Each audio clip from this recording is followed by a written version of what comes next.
अगर आपको सफल होना है तो आपकी सफलता के लिए आपको पागल होना ही पड़ेगा, क्योंकि जो व्यक्ति सफल हुआ है उससे पहले लोग पागल ही कहा करते थे। स्वागत है आपके अपने यूट्यूब चैनल नीरज बन पोडी में। मैं आपके लिए लेकर आया हूँ टुडे करंट अफेयर्स के मोस्ट इम्पोर्टेंट प्रश्न। आज है 29 अक्टूबर 2021 और आज हम 29 अक्टूबर के मोस्ट इम्पोर्टेंट प्रश्न पढ़ने वाले हैं। साथ ही साथ मैं आपको स्टैटिक जीके का पार्ट पढ़ाने वाला हूँ। पार्ट स्टैटिक जीके में जैसे कोई राज्य या कोई संस्था आती है तो उससे रिलेटेड हम इम्पोर्टेंट पॉइंट डिस्कस करने वाले हैं। साथ ही साथ खास बात यह है कि हम अंत में एक बार इन सभी प्रश्नों का रिवीजन करेंगे, इसलिए आपको वीडियो अंत तक देखना ज़रूरी है।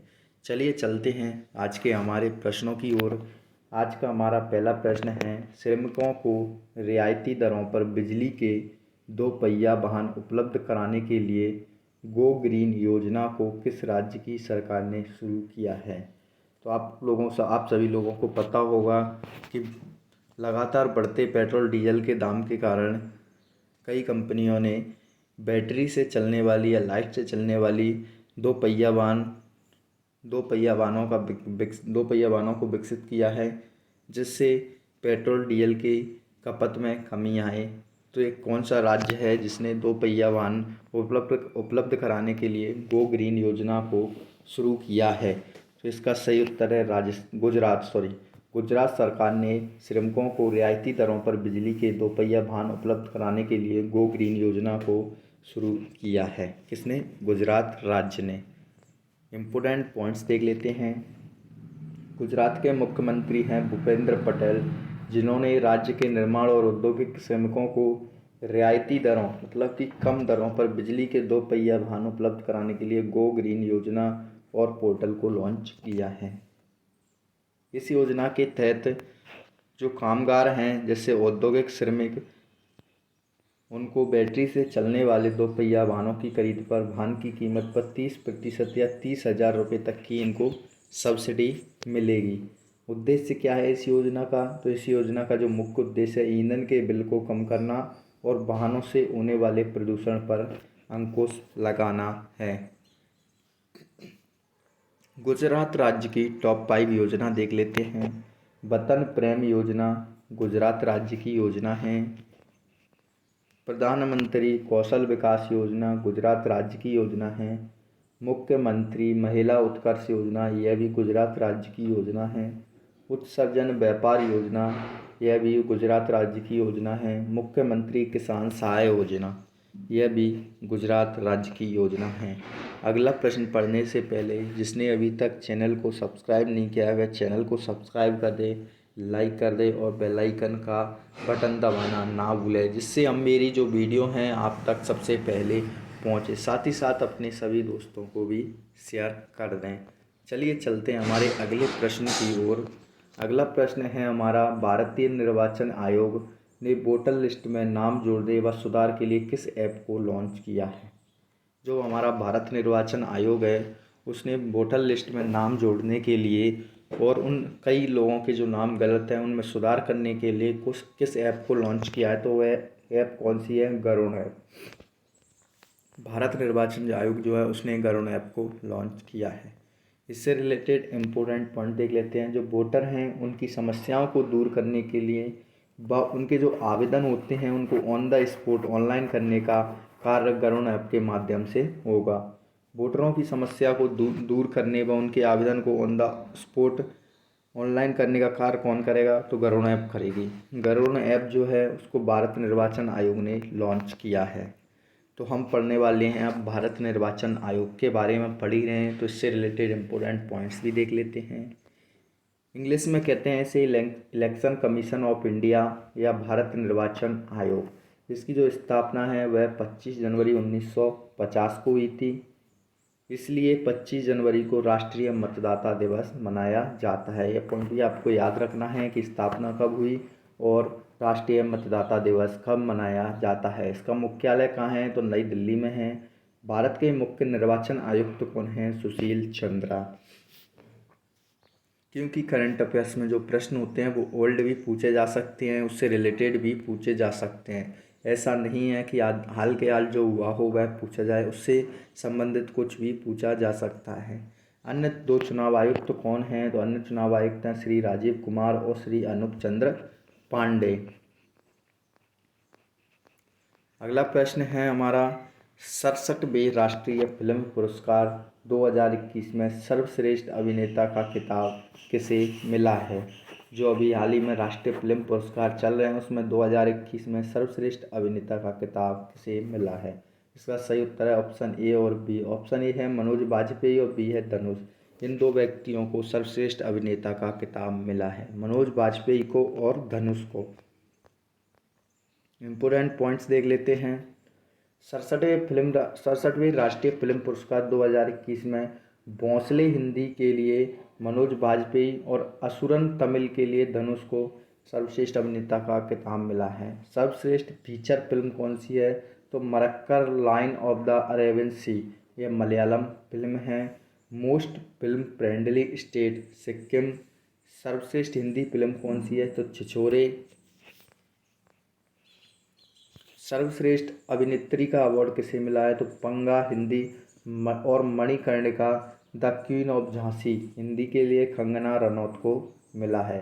51वां दादा साहेब फाल्के पुरस्कार किसे मिला है? तो वह रजनीकांत को मिला है। 51वां दादा साहब फाल्के पुरस्कार किसे मिला है? रजनीकांत को। अगला प्रश्न पढ़ने से पहले सभी से निवेदन है चैनल को सब्सक्राइब कर। चलिए चलते हैं हमारे अगले प्रश्न की ओर। श्रव्य दृश्य विरासत के लिए विश्व दिवस 2021 कब मनाया गया है? श्रव्य दृश्य विरासत के लिए विश्व दिवस कब मनाया गया है? इम्पोर्टेंट प्रश्न है, तो इसका सही उत्तर 27 अक्टूबर को सेलिब्रेट किया गया है।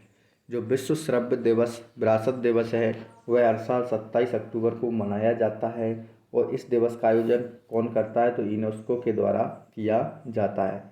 इस दिवस को मनाने का मुख्य उद्देश्य क्या है? तो इस दिवस को मनाने का जो हमारा मुख्य उद्देश्य है वह है रिकॉर्ड किए गए ध्वनि और दृश्य श्रव्य दस्तावेजों के महत्व और संरक्षण जोखिमों के बारे में जागरूकता बढ़ाना है। मतलब कि जो हम कुछ रिकॉर्ड करते हैं उनको अच्छे से रखना या उसका महत्व और संरक्षण कैसे करना है या जोखिम जो होता है उसके लिए जागरूकता बढ़ाना। 2021 की थीम क्या रही? तो विश्व के लिए आपकी खिड़की, your window to the world, यह इसकी थीम रही विश्व श्रव्य दिवस की। अक्टूबर महीने के टॉप 5 दिवस देख लेते हैं। तो अंतर्राष्ट्रीय हिम तेंदुआ दिवस कब मनाया गया? 23 अक्टूबर को मनाया गया। अंतर्राष्ट्रीय हकलाना जागरूकता दिवस कब मनाया गया? 22 अक्टूबर को। मूल दिवस कब मनाया गया? 23 अक्टूबर को। संयुक्त राष्ट्र दिवस कब मनाया गया? 24 अक्टूबर को। विश्व पोलियो दिवस कब मनाया गया? यह भी 24 अक्टूबर को सेलिब्रेट किया गया। अगला प्रश्न है हमारा, डेनमार्क ओपन बैडमिंटन 2021 में महिला सिंगल का खिताब किसने जीता है? मोस्ट इम्पोर्टेंट प्रश्न है कि डेनमार्क ओपन बैडमिंटन में महिला सिंगल का खिताब किसने जीता है 2021 में? तो इसका सही उत्तर है ऑप्शन ए अकाने यामागुची ने।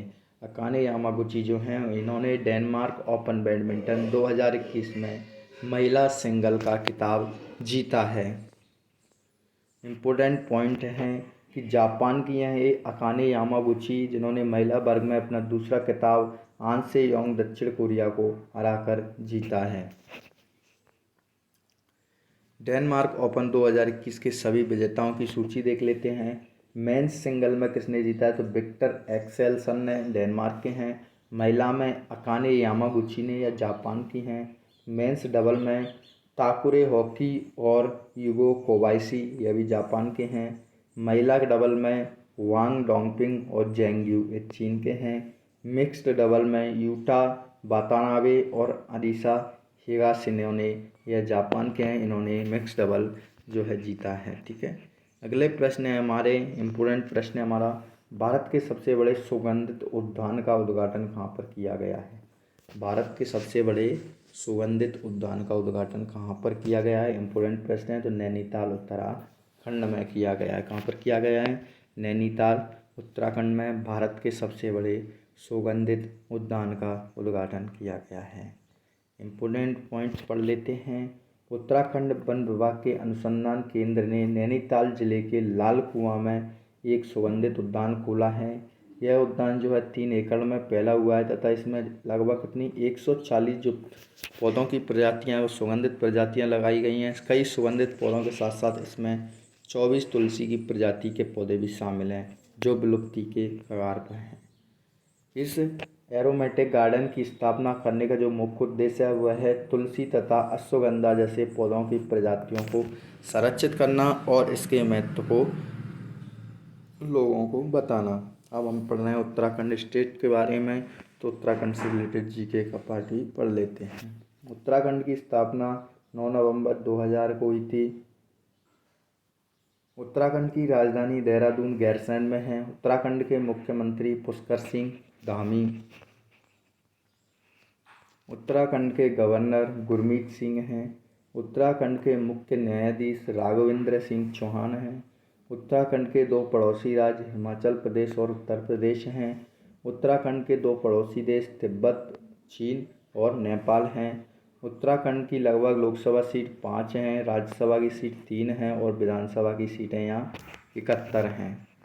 उत्तराखंड की प्रमुख झीलें देख लेते हैं। नैनीताल झील, डोडीताल झील, भीमताल, सातताल, राक्षसताल, मालाताल, देवताल, कुरपाताल, झिलमिल ताल, द्रोण सागर झील, गिरिताल, श्यामलाताल, रूपकुंड झील, सत्तालय झील, नौकुचिया, गौरीकुंड झील, नंदीकुंड झील, सुरपाताल झील, यह सभी उत्तराखंड की प्रमुख झीलें हैं। मैं आपको एक बात बताता हूँ, जिसमें पीछे ताल लगा हुआ होता है वह सभी उत्तराखंड की झीलें होती हैं, लगभग 90%। उत्तराखंड के जिम कॉर्बेट, इसका नया नाम है रामगंगा राष्ट्रीय उद्यान एली नेशनल पार्क, भारत का सबसे पुराना राष्ट्रीय उद्यान है जिसकी स्थापना 1936 में हुई। यह भी उत्तराखंड में स्थित है। यहाँ पर अन्य राष्ट्रीय उद्यान हैं नंदा देवी राष्ट्रीय उद्यान, गंगोत्री राष्ट्रीय उद्यान, फूलों की घाटी राष्ट्रीय उद्यान, राजाजी राष्ट्रीय उद्यान, गोविंद पशु विहार राष्ट्रीय उद्यान। ये सभी जो हैं उत्तराखंड के प्रमुख नेशनल पार्क हैं। भारत का सबसे ऊंचा बांध है टिहरी बांध, जो कि भागीरथी नदी पर है। यह भी उत्तराखंड में स्थित है। उत्तराखंड में स्थित गंगोत्री, यहाँ से गंगा नदी निकलती है, और यमुनोत्री, यहाँ से यमुना नदी निकलती है। 2 ग्लेशियर हैं। नंदा देवी पर्वत जो है यह भी उत्तराखंड में स्थित है। उत्तराखंड से रिलेटेड हमने एक महत्वपूर्ण पॉइंट पढ़ रहे हैं जो आपके लिए काफ़ी इम्पोर्टेंट हैं। चिपको आंदोलन, जो कि पेड़ों को काटने के लिए बचाने के लिए किया गया था, यह आंदोलन जो था उत्तराखंड राज्य में हुआ था। अगला प्रश्न है हमारा कि भारतीय मूल की राजनेता अनीता आनंद किस देश की नई रक्षा मंत्री बनी है। इम्पोर्टेंट प्रश्न है, महत्वपूर्ण प्रश्न है, काफ़ी इम्पोर्टेंट है कि भारतीय मूल की राजनेता अनीता आनंद किस देश की नई रक्षा मंत्री बनी है। इसका सही उत्तर है कनाडा। अनीता आनंद जो है कनाडा की रक्षा मंत्री बनी हैं। इम्पोर्टेंट पॉइंट्स देख लेते हैं। भारतीय मूल की राजनेता अनीता आनंद कनाडा की नई रक्षा मंत्री बनी हैं। अनीता आनंद जो है अजीत सज्जन की जगह लेंगे। अब हम कनाडा से रिलेटेड स्टैटिक जीके का पार्ट पढ़ लेते हैं। कनाडा कहाँ पर है, तो उत्तर अमेरिका महाद्वीप में स्थित है। कनाडा की राजधानी ओटावा है। कनाडा की करेंसी क्या है, कैनेडियन डॉलर है। कनाडा के प्रधानमंत्री जस्टिन ट्रूडेau हैं। क्षेत्रफल के हिसाब से विश्व का दूसरा सबसे बड़ा देश कौन सा है, कनाडा है, और पहला कौन सा है, तो वह रूस है। तो भारत कौन से नंबर पर है, 7वें पर। पहले पर रूस, कनाडा, चीन, अमेरिका, ब्राज़ील, ऑस्ट्रेलिया और भारत। विश्व में सबसे लंबी सीमा वाला देश कौन सा है, कनाडा। 18वीं सदी की जो पुरानी देवी अन्नपूर्णा की मूर्ति थी वह किस देश ने भारत को लौटाई, तो कनाडा ने लौटाई है। 49वीं समांतर रेखा किन 2 देशों के बीच है, तो वह कनाडा और अमेरिका के बीच है। कनाडा की संसद का नाम क्या है, कनाडा की संसद का नाम है पार्लियामेंट। अगला प्रश्न है हमारा, भारत का सबसे बड़ा हरित हाइड्रोजन संयंत्र कौन सी कंपनी बनाएगी। भारत का सबसे बड़ा हरित हाइड्रोजन संयंत्र कौन सी कंपनी बनाएगी? इम्पोर्टेंट पॉइंट है इसका है सही उत्तर गैल इंडिया लिमिटेड। गैल लिमिटेड जो है भारत का सबसे बड़ा हरित हाइड्रोजन संयंत्र बनाएगी। यह सार्वजनिक क्षेत्र की कंपनी है गैल, जो कि देश का सबसे बड़ा हरित हाइड्रोजन संयंत्र बनाने वाली है। कार्बन मुक्त ईंधन के साथ साथ प्राकृतिक गैस कारोबार को बढ़ावा देने के लिए इस हाइड्रोजन संयंत्र को लगाने की योजना बनाई गई है। कंपनी 10 मेगावाट इलेक्ट्रोलाइजर बनाने पर विचार कर रही है, जो कि रोजाना 4.5 टन हरित हाइड्रोजन पैदा करने में सक्षम है। देख लेते हैं भारत का सबसे बड़ा नया जो है भारत का सबसे बड़ा पार्क है हेमिस पार्क। भारत का सबसे बड़ा नदी द्वीप माजुली द्वीप। क्षेत्रफल के अनुसार भारत का सबसे बड़ा राज्य तो वह है राजस्थान। भारत का सबसे बड़ा चिड़ियाघर श्री वेंकटेश्वर जूलॉजिकल पार्क। क्षेत्रफल के अनुसार भारत का सबसे बड़ा जिला लेह कच्छ गुजरात का। ठीक है, अगला प्रश्न है हमारा national bank for financing infrastructure and development bill के नए अध्यक्ष कौन बने हैं? इम्पोर्टेंट पॉइंट है कि national bank for financing infrastructure and development bill के नए अध्यक्ष कौन बने हैं? तो इसका सही उत्तर है के.वी. कामत। के.वी. कामत जो है national bank for financing infrastructure and development bill के नए अध्यक्ष या चेयरमैन बने हैं। अंतिम प्रश्न है हमारा 28 अक्टूबर 2021 को जूडो के पिता कहे जाने वाले कानो जिगारो की कौन सी जयंती मनाई गई है? एक बार और प्रश्न रिपीट करता हूँ। 28 अक्टूबर 2021 को जूडो के पिता कहे जाने वाले कानो जिगारो की कौन सी जयंती मनाई गई है? इसका सही उत्तर है 161वीं जयंती। इम्पोर्टेंट पॉइंट्स देखते हैं। 28 अक्टूबर 2021 को जापानी शिक्षक और एथलीट कानो जिगारो की 161वीं जयंती मनाई गई है। इनका जन्म जो है 28 अक्टूबर 1860 को मिकेज में हुआ था।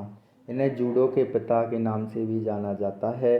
जूडो जो है एक पारंपरिक कुश्ती का खेल है जो कि जुजुत्सु से लिया गया है।